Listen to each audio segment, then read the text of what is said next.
My father skipped my wedding to fund my brother's doomed business, fracturing our relationship. Now that my hotel chain is worth millions, they suddenly want a family dinner. I showed up, but I brought a trap they never saw coming. This is where the story truly begins, and you won't want to miss what happens. Make sure you're subscribed to see it through to the end. We're always curious. Where in the world are you all watching from today?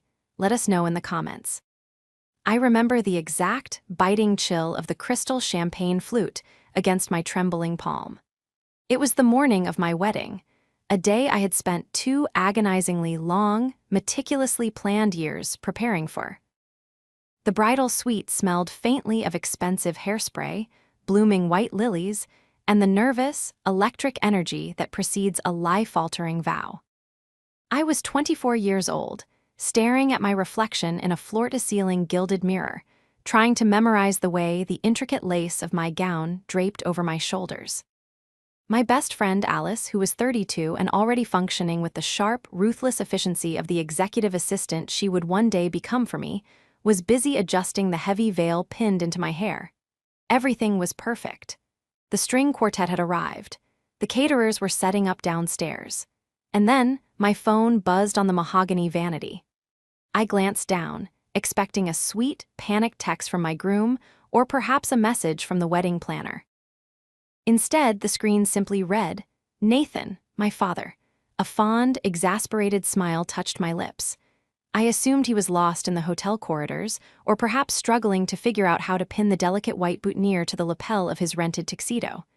I picked up the phone and slid my thumb across the screen, my heart fluttering with the bright, naive hope of a daughter waiting to be given away. "Dad, where are you?"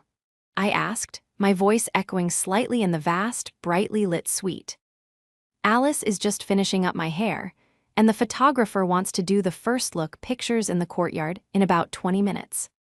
The silence on the other end of the line was not the comfortable, absent-minded silence of an older man fumbling with his collar. It was a heavy, suffocating, leaden quiet, the kind of silence that precedes a devastating blow. I felt a sudden, inexplicable drop in my stomach, a coldness that seeped through the heavy silk of my dress and settled deep in my bones. "Abigail," he finally spoke. His voice was completely devoid of the warmth, the pride, or the emotional resonance a father should naturally possess on the morning of his only daughter's wedding. It was flat, utilitarian, rushed. "I'm not coming to the venue." The champagne flute slipped from my suddenly numb fingers. It hit the hardwood floor with a sharp, violent crash, shattering into a dozen glittering pieces. Alice gasped, instantly dropping the veil and stepping back, her eyes wide as she looked from the broken glass to the sudden, pale horror washing over my face. "What do you mean you're not coming?" I whispered, my voice barely pushing past the sudden, painful lump in my throat. "Dad, the ceremony starts in less than 2 hours. Are you sick? Did the car break down?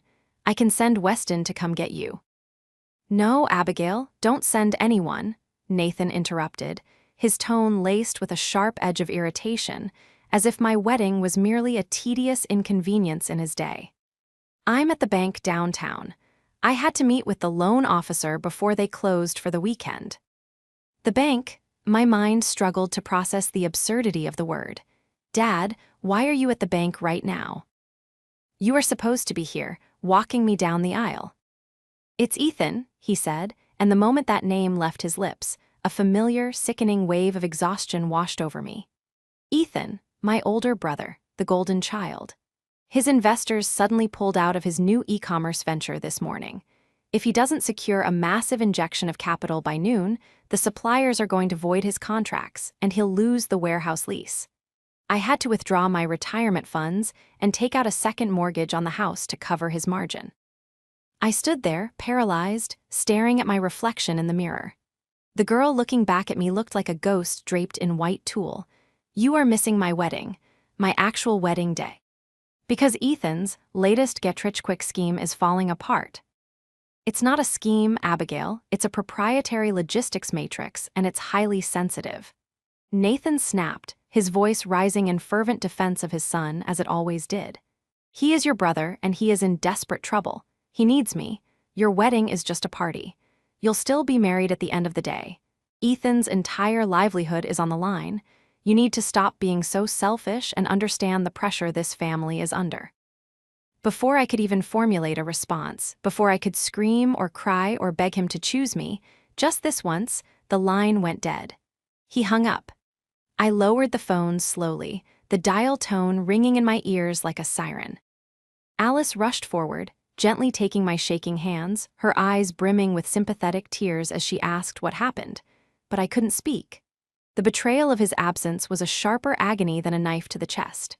The rest of that day was a surreal, hollow nightmare. I walked down the aisle alone, the heavy silence of the church echoing loudly in my ears despite the beautiful music. Every sympathetic glance from the guests, every pitying tilt of a head, felt like a physical burn on my skin. I smiled until my jaw ached. I danced the first dance. I cut the cake, but I was entirely hollowed out inside.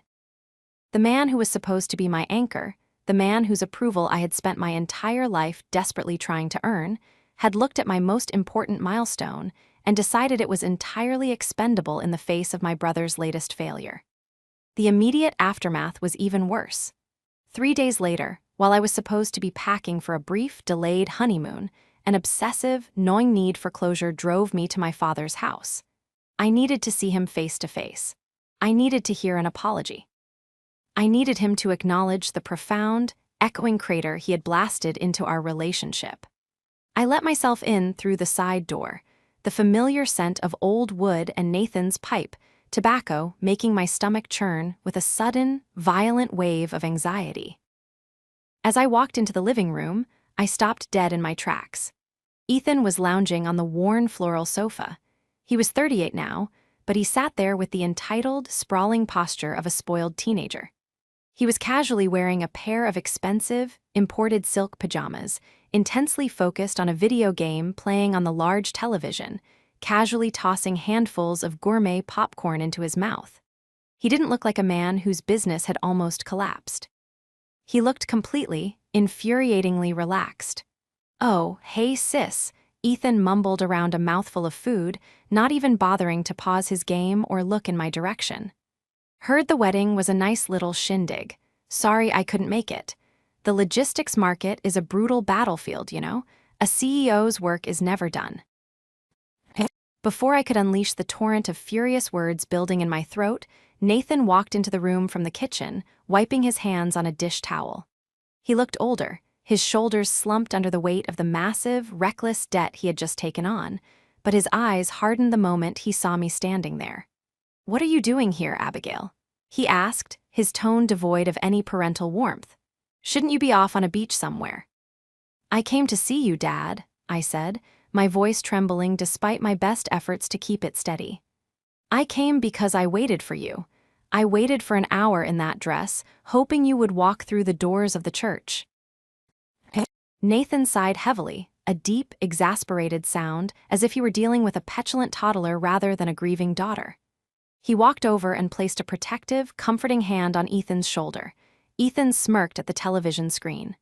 "We have been over this on the phone, Abigail," Nathan said coldly, his gaze sweeping over me with blatant disappointment. Ethan was facing a catastrophic financial ruin. Do you have any idea the stress he was under? The sheer terror. I did what a father is supposed to do. I protected my son. I saved his future. I would have thought, given your comfortable new marriage, you would have the grace to be happy for your brother's survival, rather than throwing a tantrum over a missed party. I stared at the two of them.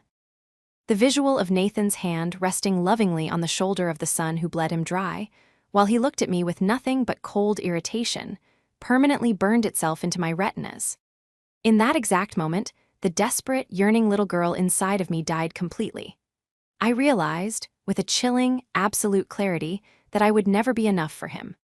I would always be the backup plan, the afterthought, the sacrificial lamb offered up on the altar of Ethan's perpetual incompetence.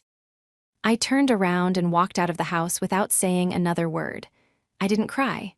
The tears were completely gone, replaced by a cold, hardened resolve. They thought I was weak.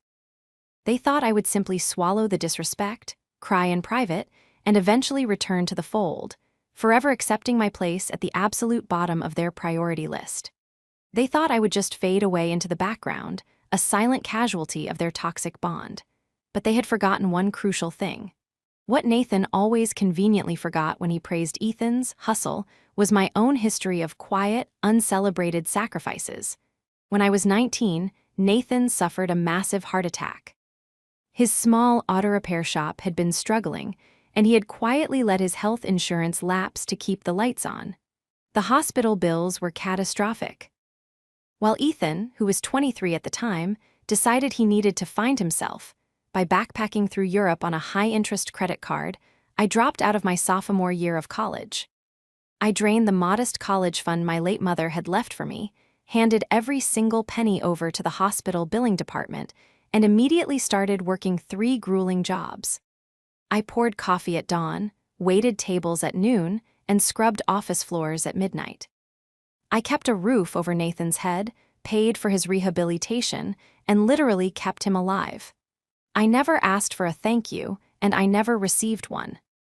But that day, walking away from his house after my ruined wedding, I took all of that deeply ingrained work ethic, all of that suppressed anger, and all of that crushing grief, and I weaponized it. I poured every ounce of my energy into my career. Over the next 10 years, I worked with a terrifying, relentless, singular focus. I started as a junior manager at a failing independent hotel, learned every single facet of the hospitality industry from the ground up, took massive calculated risks, and eventually founded my own company. Now, at 34, I am the founder and CEO of the Vance Boutique Collection, a luxury hotel chain known for its uncompromising, ultra-realistic, and cinematic aesthetics. We focus on natural lighting, impeccable detail, and flawless service. Last Tuesday, Forbes magazine ran a massive cover story on my company's explosive growth, officially valuing the enterprise at a staggering $580 million. The silence from my family had been absolute for 10 years. But the scent of money, especially hundreds of millions of dollars of it, is a powerful pheromone to parasites. Exactly 48 hours after the magazine hit the newsstands, Ethan bypassed the security desk at my corporate headquarters by aggressively charming a new receptionist and burst into my private executive office. He wasn't alone. Abigail, little sister. Ethan boomed, throwing his arms wide as if we had spoken just yesterday.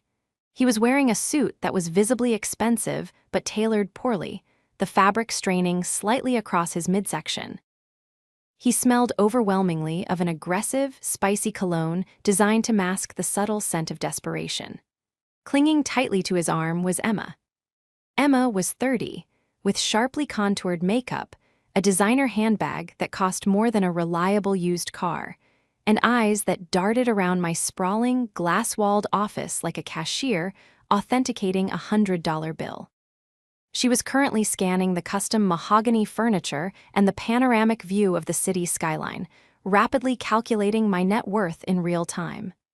"Ethan," I said evenly, not standing up from my desk, "to what do I owe the intrusion?" "Intrusion? That's a harsh word for family," Ethan chuckled, though his smile didn't reach his eyes. He leaned over my desk, invading my space. "Emma and I saw the article. Incredible stuff, really. Little Abigail a mogul. We wanted to come down, congratulate you in person, and, well, talk about the future. I'm currently working as a senior synergy consultant for decentralized Web3 integrations, but the market is volatile. I was thinking, with your massive new capital liquidity, we could finally partner up. I have a vision for a crypto-based loyalty program for your hotels that only requires a minor $10 million seed investment." His audacity was breathtaking. He had no skills, no actual profession, and a trail of bankruptcies behind him, yet he stood there demanding millions with a terrifying, unearned confidence. Emma leaned forward, resting her perfectly manicured hands on my desk. "And of course, we'd need an executive suite in the flagship property to use as our base of operations," Emma chimed in, her voice dripping with artificial sweetness. "Just to ensure the brand integration is seamless, naturally." I looked at them. I saw the greed radiating from their pores. I calmly pressed a button on my intercom, summoned my head of security, and had them professionally but firmly escorted out of the building. Ethan shouted empty threats about family loyalty the whole way down the hallway. I thought that would be the end of it. But later that evening, as I sat in the quiet solitude of my living room, my phone vibrated on the coffee table. It was a text message. Not from Ethan, but from Nathan. The first direct communication in a decade. Family dinner at my house tomorrow at 7 p.m. Important discussion regarding Ethan's future. Do not be late. I stared at the glowing screen. They were teaming up. The golden child and his enabler, preparing to corner me and demand their share of an empire they had absolutely no part in building.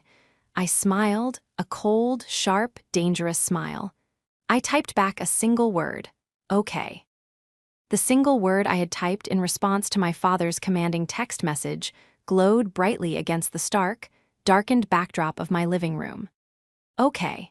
It was such a small, unassuming word, yet it carried the weight of a decade of carefully suppressed fury. I set my phone down gently on the pristine glass surface of my coffee table and walked over to the expansive, floor-to-ceiling windows of my penthouse apartment. The city sprawled out beneath me, a glittering ocean of amber and diamond lights, a testament to the empire I had built with my own two hands while my family had written me off as collateral damage. I was no longer the 24-year-old girl weeping in a ruined wedding dress. I was Abigail Vance, a woman who controlled a vast corporate ecosystem, who negotiated with international developers, and who possessed the resources to dismantle anyone who threatened my peace. My father and my brother believed they were summoning a dutiful, wealthy benefactor to solve their problems. They had absolutely no idea that they were walking blindly into a steel trap that had been silently sitting in the shadows for 5 years. I picked up my phone again and dialed a number I knew by heart. It rang only twice before a sharp, alert voice answered. "Abigail, it is past 10 o'clock, Weston said. Weston was my lead corporate attorney, a man whose brilliant, analytical mind was matched only by his absolute loyalty to my company. Is there a crisis with the upcoming resort expansion in Tokyo? No, Weston, the Tokyo project is perfectly on schedule, I replied, my voice steady, betraying none of the adrenaline coursing through my veins. This is a personal matter.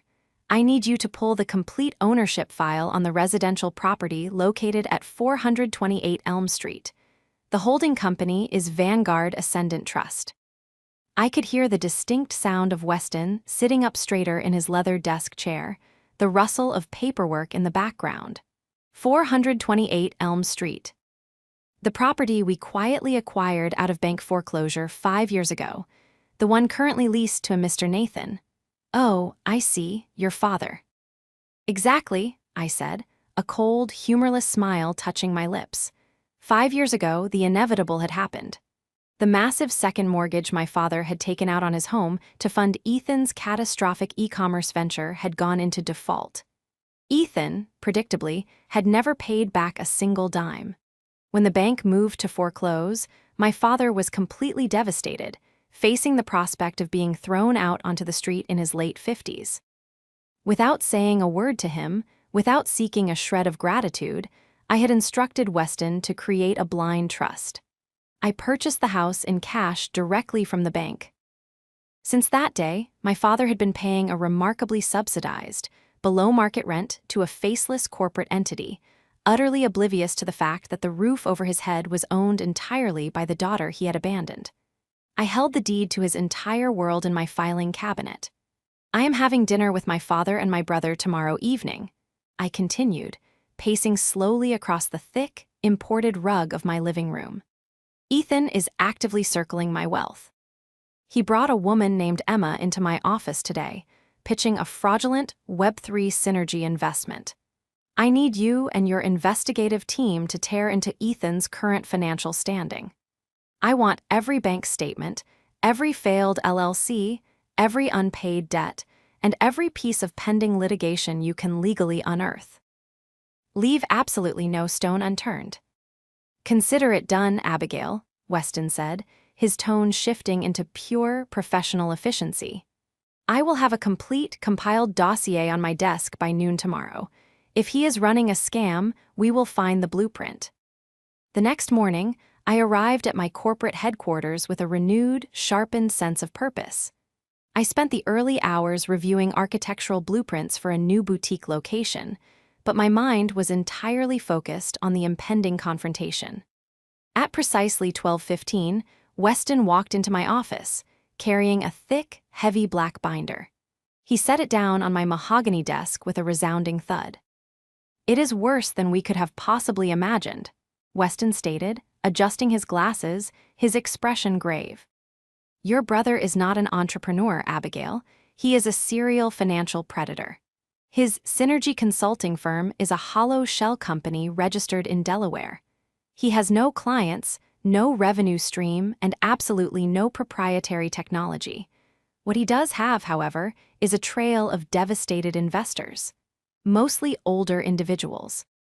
He promises them high-yield returns on decentralized investments, liquidates their capital, and funnels the money into offshore accounts to maintain his lifestyle." I slowly opened the binder, my eyes scanning the meticulously organized financial records, court summons, and bank transfer receipts. And Emma. Emma is listed as the primary shareholder of 3 of those offshore accounts, Weston confirmed, pointing to a highlighted section on page 42. "She is not just a girlfriend, she is a complicit partner in the fraud. Furthermore, we discovered something highly alarming regarding your father's accounts. Ethan has been claiming to manage a small retirement portfolio for your father.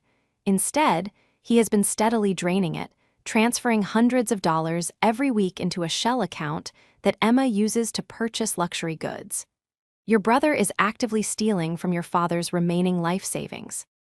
A cold, hardened knot of pure disgust formed in my stomach. The sheer scale of Ethan's malice was breathtaking. I closed the binder, the heavy thud echoing in the quiet office. "Prepare these documents, Weston. Make copies of the most damning pages. Tomorrow evening, Ethan's entire house of cards is going to burn to the ground." I didn't have to wait until the family dinner to encounter Ethan's desperate greed. Later that afternoon, I decided to take a brief, solitary lunch in the grand lobby restaurant of my flagship hotel, a space designed with towering marble pillars, cascading indoor waterfalls, and hushed, elegant lighting.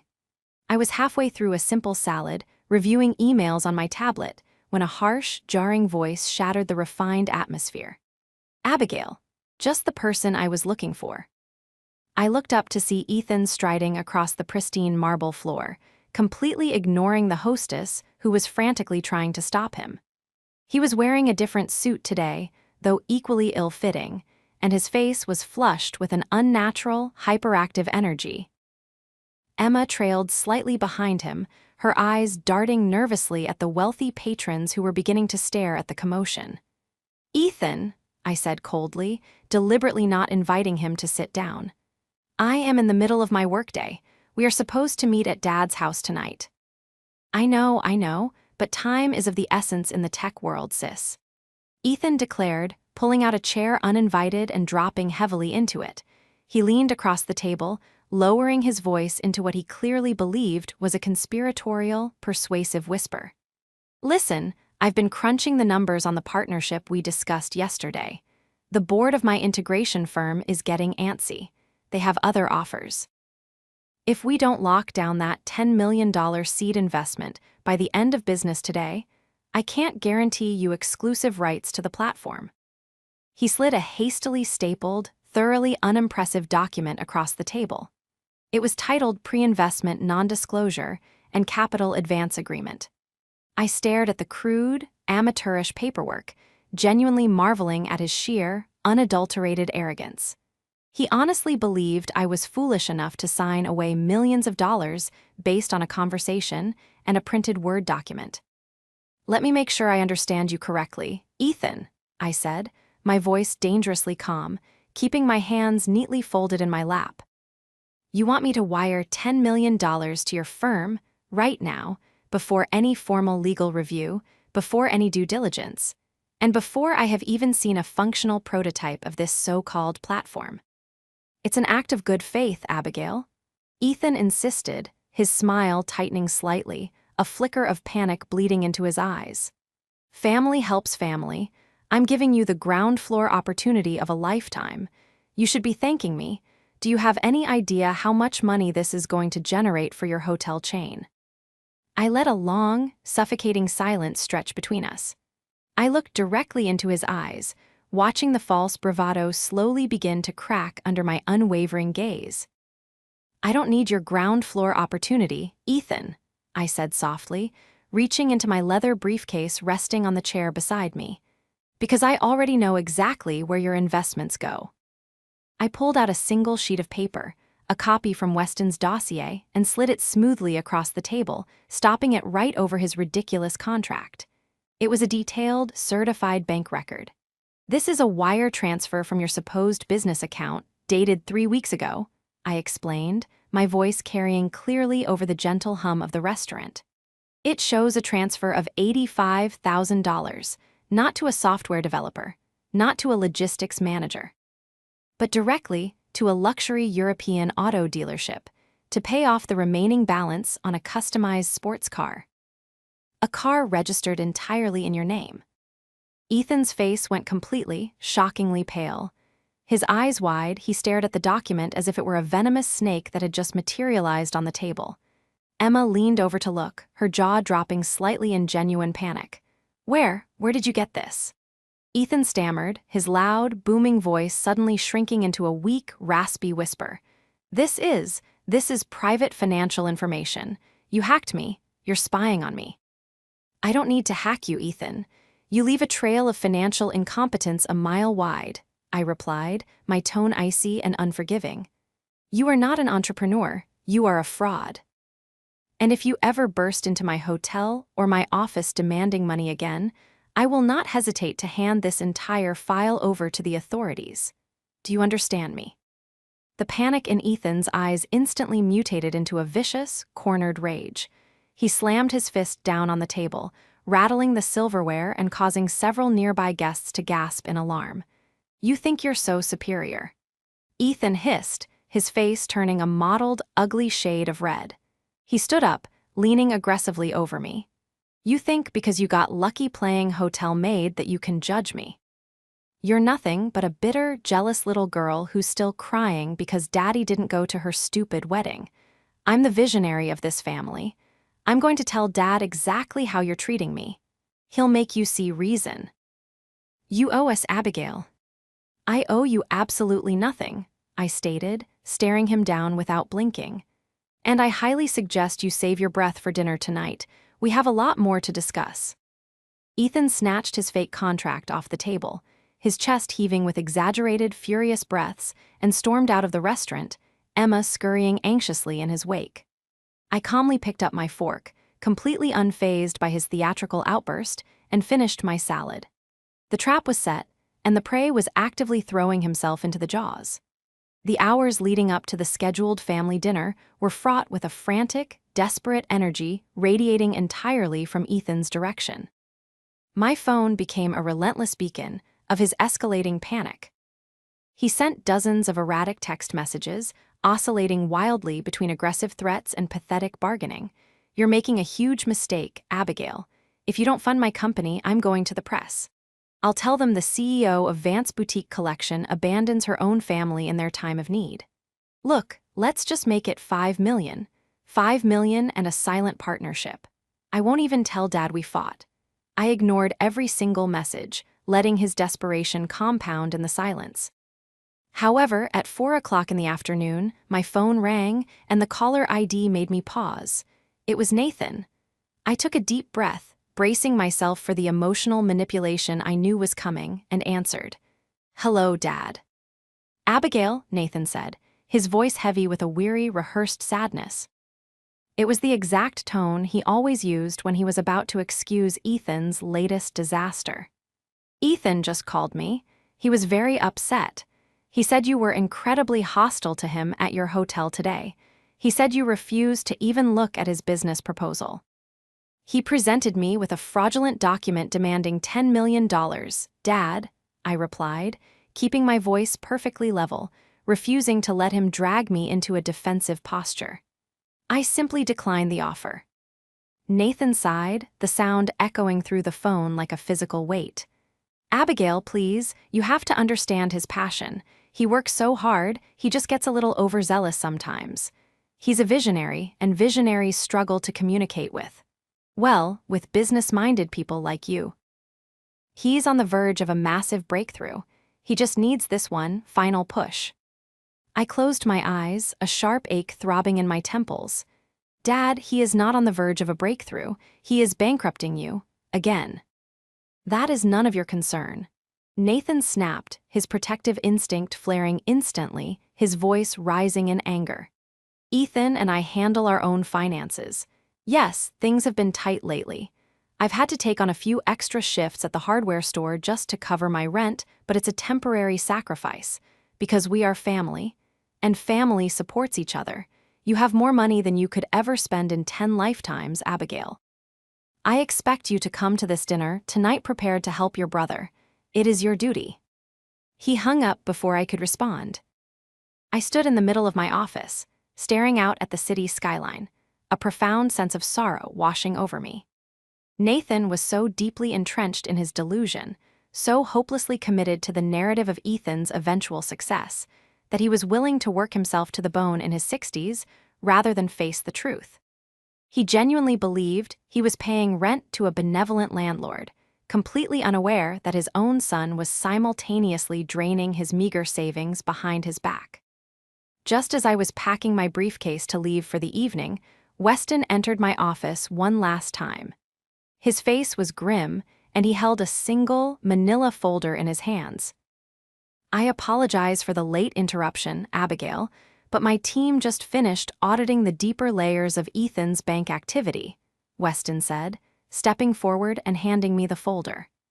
I felt you needed this specific piece of information before you walked into that house tonight. I opened the folder. Inside was a copy of a loan application from a predatory, high-interest payday lending agency. The loan was for $50,000. Look closely at the applicant information and then look at the signature line, Weston instructed quietly. I scanned the document. The applicant listed was not Ethan. It was Nathan Vance. My father's social security number, his address, and his date of birth were all meticulously filled out. But as I looked at the bottom of the page, my blood ran completely cold. The signature scrawled on the dotted line was a clumsy, obvious forgery. It was Ethan's handwriting, desperately trying to mimic our father's loops and slants. Your brother didn't just steal from your father's existing accounts, Weston explained, his voice laced with professional disgust. 3 days ago, when he realized you might not hand over the money, he took out a high-yield, deeply predatory loan using your father's identity as collateral. If this loan defaults, which it will, the lenders will aggressively pursue your father. They will garnish whatever wages he has left. Ethan has actively committed identity theft and fraud against his own father. I stared at the forged signature, the final, irrefutable proof of Ethan's absolute moral bankruptcy. The sorrow I had felt earlier completely evaporated, replaced by a cold, calculating, and devastating resolve. My father wanted a family dinner to discuss Ethan's future. He wanted to demand my money to save his golden child.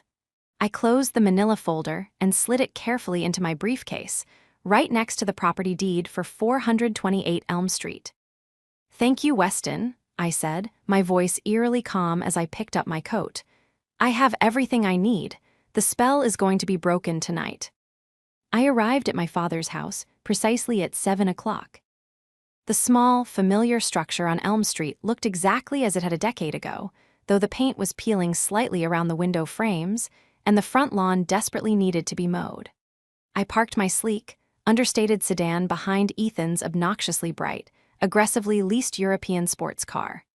I took a deep, steadying breath, gripped the handle of my leather briefcase tightly in my right hand, and walked up the concrete path. Nathan opened the door before I could even knock. He looked exhausted. Deep, shadowed lines bracketed his mouth, and his shoulders carried a permanent, defeated slump. He wore a faded plaid shirt and jeans that looked a size too big for him. Yet despite his obvious physical and financial fatigue, he mustered a stern, authoritative glare as I stepped into the foyer. Abigail, you're late, he said curtly, completely ignoring the fact that the grandfather clock in the hallway was currently chiming the hour. He didn't offer to take my coat, nor did he offer a hug. He simply turned and walked toward the small dining room. "Come in. Your brother has been waiting. We have a lot of ground to cover tonight." I followed him into the dining room. The table was set with the good china, a relic from my late mother, though the meal itself consisted of a cheap, heavily processed frozen lasagna sitting in the center. Ethan was already seated at the head of the table, a position he had assumed effortlessly. He was wearing yet another poorly tailored suit, his hair slicked back, a look of unbearable smugness radiating from his features. Emma sat closely beside him, swirling a glass of cheap red wine, looking at me with a mixture of challenge and blatant greed. "Sis, so glad you could finally make the time for your own flesh and blood," Ethan declared loudly, gesturing grandly to the empty chair across from him. "Take a seat. Let's break bread and talk about the future of the Vance legacy." I remained standing, my hands resting lightly on top of my briefcase, which I placed deliberately on the edge of the dining table. The silence in the room stretched, growing thick and heavy. "Sit down, Abigail," Nathan commanded, pulling out his own chair. "Ethan has prepared a revised proposal. He is willing to accept $5 million for a silent partnership in his new integration firm. That is half of what he originally asked for. It is an incredibly generous compromise on his part, and I expect you to honor it. You have more than enough capital to spare, and it is time you started acting like a member of this family." "I am not sitting down, Dad," I said quietly, my voice slicing through the heavy atmosphere like a sharpened blade. "And I am not giving Ethan a single dime. Not $5 million, not $5. Ethan slammed his hand flat against the table, the silverware rattling violently against the china. "Are you kidding me? After everything I've offered you?" "You arrogant selfish." "Quiet," I snapped, the sheer, icy authority in my voice instantly silencing him in his tracks. Even Nathan blinked, startled by the commanding tone I had honed over a decade in boardrooms. I popped the brass latches on my briefcase. The sharp clicks echoed loudly in the small room. "Dad, you asked me here to discuss Ethan's future. You believe he is a visionary on the verge of a breakthrough. You believe he just needs one final push," I said, my gaze locked entirely on my father's tired, lined face. "I am here to show you exactly what Ethan has been doing with his time, his non-existent businesses, and, most importantly, with your money."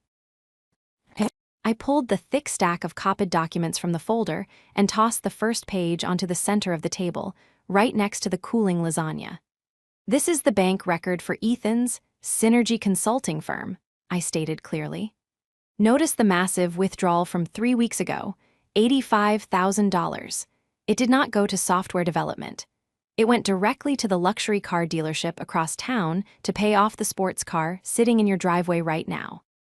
Nathan frowned, leaning forward to squint at the paper. "Ethan, what is this?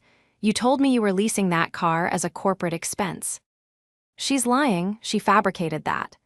Ethan sputtered, his face immediately flushing a deep, panicked crimson. He reached out to snatch the paper, but I quickly dropped a second document directly on top of it. "This," I continued, my voice rising slightly in volume, carrying absolute, devastating certainty, "is a detailed record of your personal retirement account, Dad. The one Ethan convinced you to let him manage." Nathan froze. The color began to rapidly drain from his face. "For the past 14 months, Ethan has not invested a single penny of your savings," I revealed, the words tasting like ash in my mouth as I watched my father's world begin to fracture.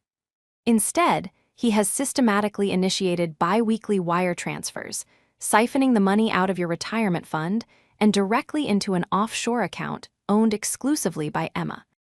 They have been using your life savings to buy designer handbags, expensive dinners, and first-class plane tickets. Your account is entirely empty, Dad. He stole everything you had left." No, that's impossible," Nathan whispered, his hands trembling violently as he picked up the bank statement. He stared at the descending column of numbers, the irrefutable mathematical proof of his son's betrayal. He looked up at Ethan, his eyes wide, pleading for an explanation. "Ethan, Tell me she's making this up. Tell me my money is in the market. Ethan was sweating profusely now. The smugness had completely vanished, replaced by the frantic, cornered look of a trapped animal. Dad, listen to me. The market is complex. It's decentralized. The funds are locked in a liquidity pool. You can't just look at a standard bank statement and understand the blockchain. Stop lying to him. I yelled, the decade of suppressed rage finally breaking through my professional veneer. I pulled the final, most damning document from the briefcase and slammed it down onto the table with a resounding crack. You want to talk about liquidity, Ethan? Explain this. Nathan looked down at the paper. It was the predatory payday loan application. 3 days ago, I explained, my voice shaking slightly with raw, unadulterated disgust. When Ethan realized I might actually refuse his ridiculous shakedown, he went to a high-interest lending agency downtown. He took out a $50,000 cash loan. I pointed directly to the bottom right corner of the page. Look at the signature, Dad. Look at the applicant name.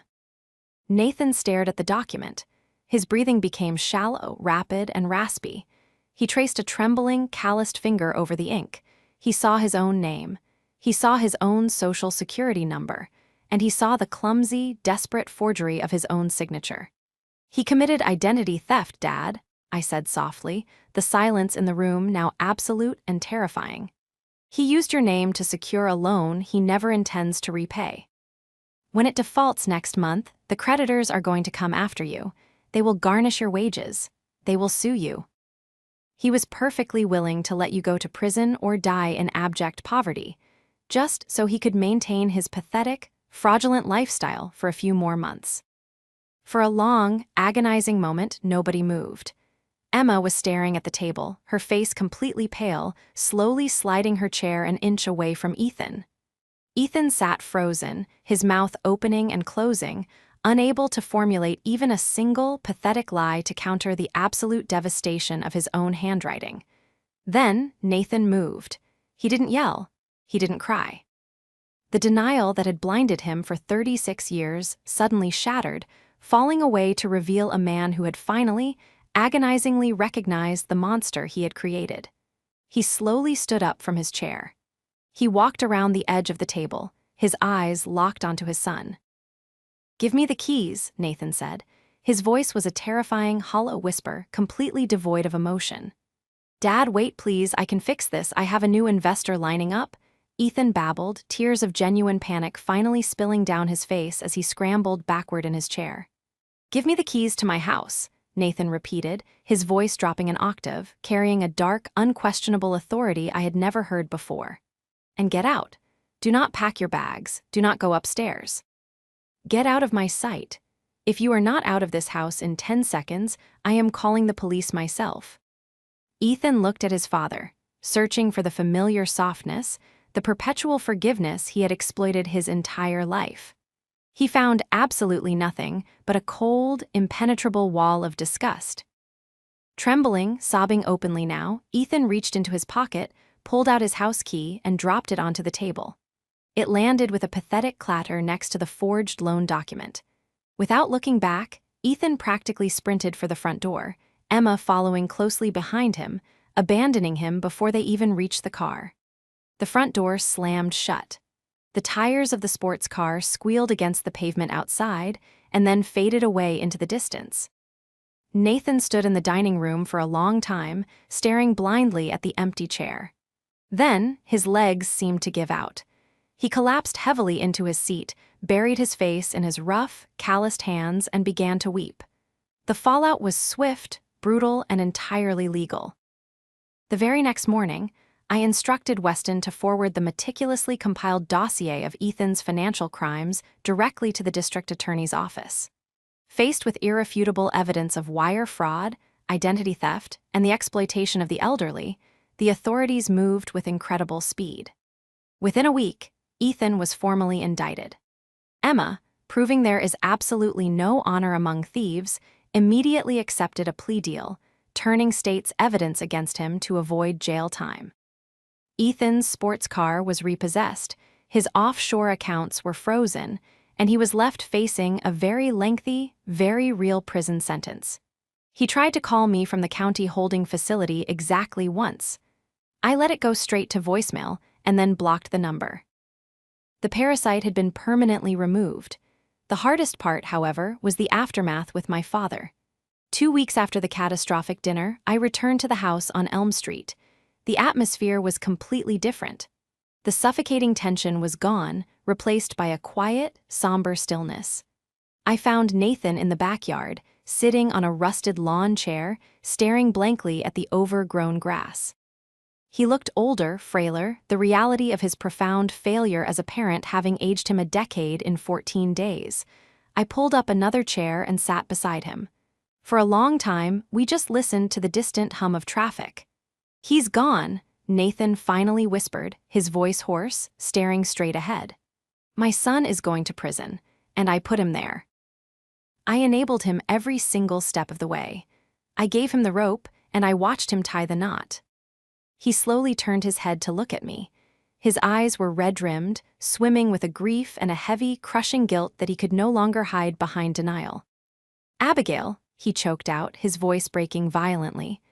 "I am so sorry. God, I am so incredibly sorry. I was blind. I was a fool. I missed your wedding. I broke your heart. I let him bleed me dry, and I blamed you for surviving it. I spent my whole life trying to fix a boy who was fundamentally broken, and in the process, I threw away a daughter who was brilliant and strong and kind. I don't expect you to forgive me. I don't deserve it. I needed you to know that I see it now. I see everything." The apology I had waited 10 years to hear finally washed over me. It didn't magically erase the pain of walking down the aisle alone. It didn't fix the lost years. But as I looked at the broken, weeping man beside me, I felt the heavy, suffocating knot of resentment in my chest finally begin to loosen. "I accept your apology, Dad," I said softly, reaching out and resting my hand gently on his arm. He flinched slightly at the contact, as if he felt unworthy of the comfort, before leaning into it, weeping openly into his hands. We sat there until the sun began to set, the sky turning a bruised purple and burnt orange. When his tears finally subsided, I opened my purse and pulled out a thick, official-looking document. "Dad, there is one last thing we need to discuss," I said, handing him the paperwork. "Ethan completely destroyed your credit, and your retirement is gone. You cannot keep working double shifts at the hardware store at your age." Nathan wiped his eyes, taking the document with a trembling hand. "I know, Abigail, I know. I'm going to have to talk to the landlord. I'm going to have to move out. I can't afford the rent here anymore. I'll find a small apartment somewhere." "You aren't moving anywhere, Dad," I replied, a small, genuine smile finally touching my lips. "Look at the name of the holding company at the top of the lease." Nathan adjusted his reading glasses, squinting at the fine print. "Vanguard Ascendant Trust. Yes, that's the corporate landlord. What about them?" "I am the sole beneficiary and executor of Vanguard Ascendant Trust, Dad," I explained quietly. "When the bank foreclosed on this house 5 years ago because of Ethan's debt, I bought it in cash. You haven't been paying rent to a faceless corporation. You've been paying it to me. And as of this morning, I have officially transferred the deed entirely into your name. You own this house free and clear. You will never have to worry about a mortgage or rent ever again." Nathan stared at me, his jaw slack, the paperwork trembling violently in his hands. The sheer magnitude of the grace I was extending to him, after the profound betrayal he had inflicted upon me, left him completely speechless. He looked from the deed to my face, tears springing fresh to his eyes. "Why?" he whispered, his voice cracking with awe and deep shame. "After everything I did, after everything I failed to do, why would you protect me like this?" "Because I am not Ethan," I said firmly, standing up from the lawn chair. "And because I wanted to prove to myself, more than anyone else, that I built an empire without needing to destroy people to do it. You have a safe place to live, Dad. You have security. The rest is up to you." I turned and walked back through the house, out the front door, and to my car. I didn't look back. As I drove away from Elm Street, watching the small house fade in my rearview mirror, I rolled down the window, letting the cool evening air rush over my face. The heavy, dark shadow of my family's dysfunction that had clung to me for over a decade had finally been severed. I had faced the ghosts of my past, I had protected what was mine, and I had won on my own terms.